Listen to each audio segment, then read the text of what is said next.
कस्तो भयो exam exam कस्तो भयो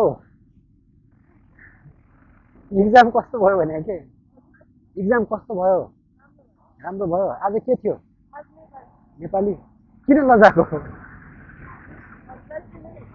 मैले चिनेर बोलाएको मलाई चिनेन म त दुवैजनालाई चिन्छु त नि दुवैजनालाई